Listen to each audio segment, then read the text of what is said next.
ഇയ്യങ്കോട് നാദാപുരം ഇയ്യങ്കോട് സ്വദേശിനിയായ 36 വയസ്സുള്ള GS ശരണ്യയെ മലമുടിയിൽ നിന്ന് കണ്ടെത്തിയെന്നുള്ള വനംവകുപ്പ് മേഖലയാണത്. മലമുടിയിൽ നിന്ന് കണ്ടെത്തിയെന്നുള്ള വിവരമാണ് ഏറ്റവും ആഹ്ലാദകരമായി ഇപ്പോൾ നമുക്ക് ലഭിക്കാൻ കഴിയുന്നത്. വീണ്ടും സെൻട്രൽ ന്യൂസ് ഡെസ്കിൽ നിന്ന് സുഹൈൽ മുഹമ്മദ് കൂടി ചേരുന്നു. സുഹൈൽ, മറ്റു വിവരങ്ങൾ എന്തൊക്കെയാണ് നമുക്ക് ലഭിച്ചിട്ടുള്ളത്?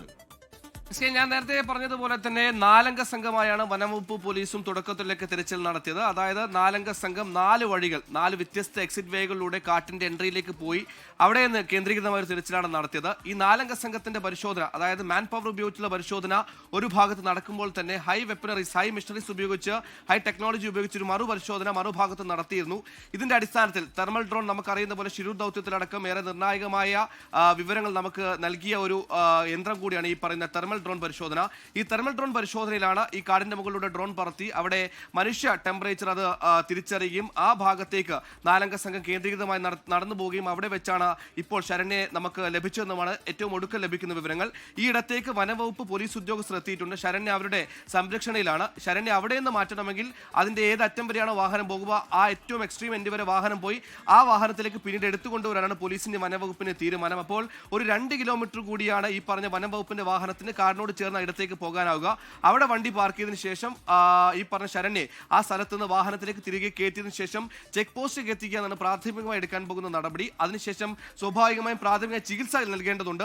ഈ ചികിത്സ നൽകിയതിനു ശേഷം നമുക്ക് ശരണ്യയുടെ അടക്കം പ്രതികരണം പ്രതീക്ഷിക്കാം. എന്തായാലും നിലവിൽ ആരോഗ്യവതിയാണ്. 4 ദിവസം ഒറ്റപ്പെട്ടു പോയാലുണ്ടാകുന്ന പ്രാഥമികമായ ചില ആരോഗ്യ പ്രശ്നം ഉണ്ടെന്നല്ലാതെ അതിനപ്പുറത്തേക്ക് ഒന്നുമില്ല. അതായത് വനമാണ്, ഇതൊരു ആശ്വാസ വാർത്ത എന്നതിലപ്പുറത്തേക്ക് അതിജീവന വാർത്ത കൂടിയാണ്. ഞാൻ നേരത്തെ പറഞ്ഞതുപോലെ 2023 സമാനമായ ആമസോൺ മലനിരകളിൽ പെട്ടുപോയ, ആമസോൺ വനത്തിൽ പെട്ടുപോയ 4 കുട്ടികളുടെ കഥ നമ്മൾ കേട്ടതാണ്. 40 ദിവസമാണ് അവർക്ക് വേണ്ടി തെരച്ചിൽ നടത്തിയത്. 40ാം ദിവസം സുരക്ഷിതരായി അവർ പുറത്തു വന്ന വാർത്ത അതോടൊപ്പം താരതമ്യപ്പെടുത്താൻ പറ്റുന്ന അത്രത്തോളം ആഴത്തിലല്ലെങ്കിലും കേരളത്തിൽ നിന്നൊരു ശരണ്യ കൂടി ഉണ്ടാകുന്നു. അതിജീവനത്തിന്റെ കഥ പറയാൻ, മലനിരകളിൽ പെട്ടുപോയാലും തിരികെ എത്തുമെന്ന പ്രതീക്ഷ നൽകാൻ. അങ്ങനെ സാഹസങ്ങൾക്ക് നമുക്ക് അതിടാനാകില്ല, സാഹസികതയ്ക്കും അതിടാനാകില്ല.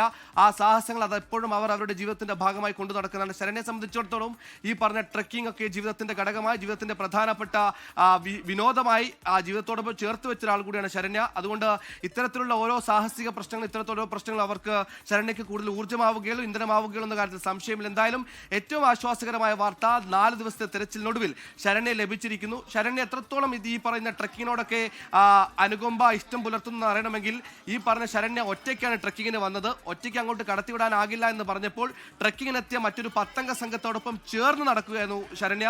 പരസ്പരം പരിചയമില്ലാത്ത സംഘത്തോടൊപ്പം ശരണ്യ യാത്ര. അതുകൊണ്ട് തന്നെ തിരികെ വരുമ്പോൾ ശരണ്യ ഇവരുടെ പിന്നിൽ അല്പം ദൂരം മാറി പതിയായിരുന്നു വന്നത്. അതായത് മുൻപിലുള്ള 10 അംഗ സംഘം നേരത്തെ ശരണ്യെ മറികടന്ന് മുന്നോട്ട് പോയി. ശരണ്യ ഇവരുടെ പിന്നിൽ അവർ കൂടെ ഉണ്ടാകുമെന്ന പ്രതീക്ഷയിൽ പിറകെ വരികയായിരുന്നു. പക്ഷേ ഇടയിൽ വെച്ച് വഴിതെറ്റി ഉടൻ തന്നെ ശരണ്യ അതാണ് ഈ പറഞ്ഞ ട്രെക്കിംഗ് ഒക്കെ നടത്തുന്നവർക്ക് ഏറ്റവും പ്രധാനപ്പെട്ട വേണ്ടത് ഈ ലോജിക്കൽ ബ്രെയിനിങ് ആണ്, ലോജിക്കലായി ചിന്തിക്കുക എന്നുള്ളതാണ്. വഴിതെറ്റിയെന്ന് ഉറപ്പിച്ചപ്പോൾ അവിടെയും ഇവിടെയും കറങ്ങി നടക്കാതെ, അല്ലെങ്കിൽ ലക്ഷ്യം തെറ്റാതെ അങ്ങോട്ടും ഇങ്ങോട്ടും പോകാതെ കൃത്യമായി എവിടെയാണോ സ്റ്റാൻഡേർഡായി ഒറ്റപ്പെട്ട ഇടം അവിടെ വെച്ച് ഈ പറഞ്ഞ ഹോം സ്റ്റേയിലേക്ക് ഒരു സന്ദേശം അയച്ചു, എനിക്ക് വഴിതെറ്റി എന്നുള്ളത്. കാരണം ശരണ്യക്ക് അറിയായിരുന്നു ഈ സന്ദേശം എത്തിയാൽ ഈ ലൊക്കേഷനൊക്കെ കേന്ദ്രീകരിച്ച് സംഘത്തിന് എത്താനാകുമെന്ന്. പക്ഷേ അവിടെ പ്രതീക്ഷ തകിടം മറിച്ചത് ഈ പറഞ്ഞ മെസ്സേജ് അയച്ചതിന് തൊട്ടു പിന്നാലെ ശരണ്യയുടെ ഫോൺ സ്വിച്ച് ഓഫ് ആയതോടുകൂടി ലൊക്കേഷൻ കേന്ദ്രീകരിച്ചുള്ള അന്വേഷണം അത് വനംവകുപ്പിന് നടത്താനായില്ല. പക്ഷേ ശരണ്യക്ക് അറിയായിരുന്നു ആദ്യത്തെ സന്ദേശം അവിടെ എത്തിക്കാണും. ആ സന്ദേശം കേന്ദ്രീകരിച്ച് ഏതെങ്കിലും ഒരു ക്ലൂ കിട്ടി ആ ഇടത്തേക്ക് തന്നെ ശരണ്യ വരുമെന്ന്. അതുകൊണ്ട് ശരണ്യ ഈ പറഞ്ഞ ഒറ്റപ്പെട്ട ഇടത്തുനിന്ന് കാര്യമായ മുന്നോട്ടോ പിന്നോട്ടോ നടന്നിട്ടില്ല എന്ന് വേണം അനുമാനിക്കാൻ. കാരണം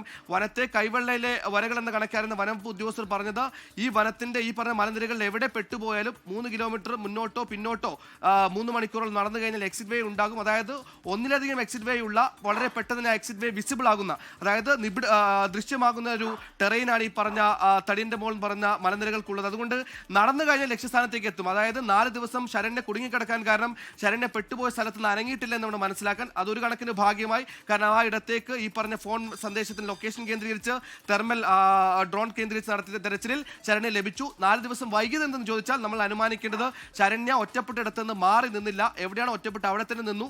കാരണം അങ്ങോട്ടും ഇങ്ങോട്ടും അനങ്ങിയാൽ 3 മണിക്കൂർ യാത്ര ചെയ്താൽ വിസിബിളായ എക്സിറ്റ് വേകൾ കാണും. പക്ഷെ അതിന് ശരണ്യ മുതിർന്നില്ലെന്ന് വേണം മനസ്സിലാക്കാൻ. എന്തായാലും 4 ദിവസത്തെ കാത്തിരിപ്പ് നമ്മൾ കണ്ടതുപോലെ തന്നെ കുടുംബത്തിൻ്റെയൊക്കെ രാവിലത്തെ അങ്ങേയറ്റം ആശങ്കപ്പെടുന്ന പ്രതികരണം നമ്മൾ കണ്ടതാണ്. അവരുടെ മുഖത്തൊക്കെ കാർമേഘം നമ്മൾ കണ്ടതാണ്. തെളിഞ്ഞിരിക്കുന്നു, സന്തോഷവതിയായിരിക്കുന്നു, കുടുംബമൊക്കെ ആശ്വാസത്തെത്തിയിരിക്കുന്നു. ശരണ്യ ഉടൻ തിരിച്ചെത്തുമെന്ന പ്രതീക്ഷയിൽ അവൾക്കായി കാത്തിരിക്കുക. നടന്നുകൊണ്ടിരിക്കുകയാണ്. ഇനിയിപ്പോൾ ആളെ കണ്ടെത്തി ഇനി മുന്നോട്ടുള്ള നടപടികൾ കണ്ടെത്തിയിടത്തേക്ക് ജീപ്പ് പോകണം. ആ ജീപ്പിൽ ശരണ്യെ കയറ്റണം. അതിനുശേഷം ചെക്ക് പോസ്റ്റിലേക്ക് എത്തിക്കണം. ചെക്ക് പോസ്റ്റ് എത്തിച്ച് ആശുപത്രിയിൽ കൊണ്ടുപോകണം. പ്രാഥമിക ചികിത്സ നൽകണം. അതിനുശേഷം വീണ്ടും ശരണ്യയുടെ അഡ്വഞ്ചർ ലോകത്തേക്ക് തിരിച്ചെത്തുന്ന കാര്യത്തിൽ സംശയമില്ല. എസ് കെ നൽകിക്കൊണ്ടിരിക്കുന്നത് ശരണ്യയുടെ വീട്ടിൽ നിന്നുള്ള ദൃശ്യങ്ങളാണ്, നേരത്തെയുള്ള ദൃശ്യങ്ങളാണ് പ്രിയപ്പെട്ട പ്രേക്ഷകർ കാണുന്നത്. ശരണ്യ അമ്മയുമായി ഫോണിൽ സംസാരിച്ചു. ആഹ്ലാദകരമായ വാർത്ത വന്ന നിമിഷം അതാണ് പ്രിയപ്പെട്ട പ്രേക്ഷകർ ഇപ്പോൾ കാണുന്നത്. കാര്യം 4 ദിവസങ്ങളായി ഉത്കണ്ഠയുടെ മുൾമുനയിൽ നിർത്തിയ സംഭവമായിരുന്നു. മാത്രമല്ല ശരണ്യ 2 മാസത്തിലേറെയായി ഈ ഇയങ്കോട്ടെ വീട്ടിലെത്തിയിട്ടില്ല. മാത്രമല്ല ശരണ്യ കുടകിൽ പോകുന്ന കാര്യം വീട്ടുകാരെ അറിയിച്ചിരുന്നതുമില്ല. ബന്ധുക്കൾക്ക് പോലും അറിയില്ലായിരുന്നു ഇങ്ങനെ പോയ കാര്യം. എന്തായാലും കാണാതായി എന്നുള്ള വിവരം വന്നതോടെ വല്ലാത്ത സങ്കടത്തിലായി വീട്ടുകാരും ബന്ധുക്കളും. ഇപ്പോൾ അവർക്ക് ആഹ്ലാദകരമായ വാർത്ത വന്ന നിമിഷം, അവർക്ക് ആഹ്ലാദം മറ്റുള്ള ബന്ധുക്കളുമായി പങ്കിടുന്ന നിമിഷമാണ് പ്രേക്ഷകർ ഇപ്പോൾ സ്ക്രീനിൽ കാണുന്നത്. നേരത്തെയുള്ള ദൃശ്യം തന്നെയാണിത്. അമ്മയെ ഫോണിൽ വിളിക്കുകയായിരുന്നു ശരണ്യ. GS ശരണ്യ എന്ന 36 വയസ്സുള്ള കൊച്ചിയിലെ IT കമ്പനിയിൽ ജോലി ചെയ്യുന്ന ശരണ്യ. കുടകിലെ ഏറ്റവും ഉയരമുള്ള കൊടുമുടിയായ തടിയൻ്റെ മോൾ കയറാനാണ് ഈ മാസം 1-ാം തീയതി അവർ അവിടെ എത്തിയത്. ശരിക്കും അവർക്ക് വഴിതെറ്റി അവർക്ക് മൊബൈൽ ഫോൺ സ്വിച്ച് ഓഫായി. അത് കാരണം കൂടെയുള്ളവരുമായി ബന്ധപ്പെടാൻ കഴിഞ്ഞില്ല. വൈകുന്നേരം കൂടെയുള്ള ആളുകൾ മടങ്ങി വന്നെങ്കിലും ശരണ്യയ്ക്ക് മടങ്ങിയെത്താൻ കഴിഞ്ഞില്ല. ശരണ്യ ആ മലമുടിയിൽ ഒറ്റപ്പെട്ടു പോവുകയായിരുന്നു. എന്തായാലും 4-അംഗ വനം വകുപ്പും പോലീസും 4-അംഗ സംഘമായി തിരിഞ്ഞു നടത്തിയ അന്വേഷണത്തിനൊടുവിലാണ് ശരണ്യയെ കണ്ടെത്താൻ കഴിഞ്ഞത്. ശരണ്യ ആരോഗ്യവതിയായിരിക്കുന്നുവെന്നാണ് നമുക്ക് അറിയാൻ കഴിയുന്നത്. വളരെ ആഹ്ലാദകരമായ വാർത്തയാണ്. ഏറ്റവും അപകടകരമായ ഒരു മലമുടിയിൽ ഒരു പെൺകുട്ടി ഒറ്റപ്പെട്ട് ഇത്രയും മണിക്കൂറുകൾ കഴിഞ്ഞു എന്നുള്ളതും നമ്മളെ അത്ഭുതപ്പെടുത്തുന്ന കാര്യമാണ്.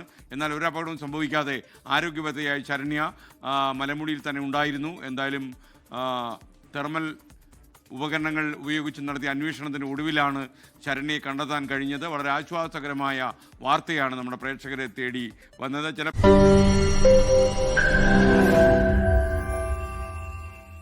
ലോകത്തെവിടെയായാലും ഏത് സമയത്തും 24 വാർത്തകളും ഓഗ്മെന്റഡ് റിയാലിറ്റി പാക്കേജുകളും എക്സ്പ്ലെയിനറുകളും വിശദമായി കാണാൻ ഞങ്ങളുടെ യൂട്യൂബ് ചാനൽ നിങ്ങൾക്ക് സബ്സ്ക്രൈബ് ചെയ്യാം.